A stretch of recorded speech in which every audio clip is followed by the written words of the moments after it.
in the world did we ever get Easter to celebrate Jesus' resurrection? Have you ever wondered about that? I bet most of you have never thought about it twice. You know why? Because everybody's always done it. Your mommy and daddy did it. Their parents did it. Grandma and grandpa did it. Great-grandparents did it. You do it because everybody else has done it all your life. You just kind of go along because everybody else has done it, right? All right. But where did it come from? Did the thought ever cross your mind? First of all, let me make a statement here that's going to blow your mind. Do you know that Easter Sunday cannot possibly be the day of the resurrection? You know why? Easter never falls on the same date year to year, right? It can't be the day of Jesus' resurrection. I'll tell you why. Look at the screen here. For example, let's go back 5 or 6 years. In 1996, Easter came on April the 7th. That's when you all celebrated it. The next year, 1997, it came on March the 30th. The next year, 1998, it came on April the 12th. Last year, it came on April the 3rd. This year, it's going to come on April the 23rd. So how can you have a difference from April the 23rd clear back to March 30th? That's a difference of 23 days. How does that happen? I'll tell you how it happens. Easter is not regulated by a date. Easter is regulated by the solar system. You know why?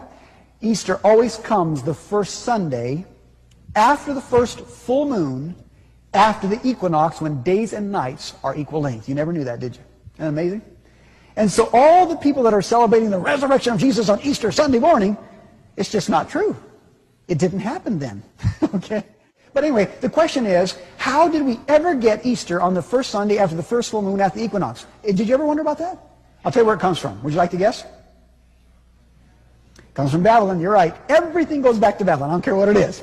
In Babylon, they had a goddess of fertility. Her name was, interestingly, Ishtar. I-S-H-T-A-R. That's where we get our word Easter from, was this pagan goddess of fertility. If you doubt this, by the way, go home tonight in your encyclopedia and look up Easter in your encyclopedia. It'll tell you the whole story that I'm going to tell you right now. It's in every history book.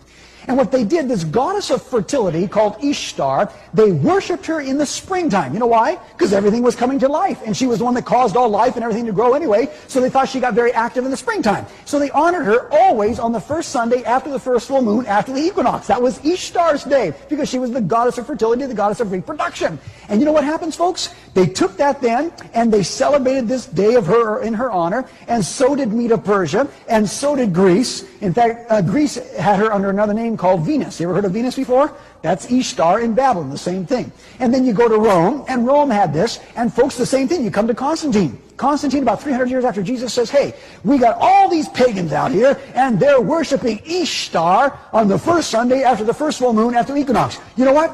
Jesus rose from the tomb in the springtime. It was Passover time and so on.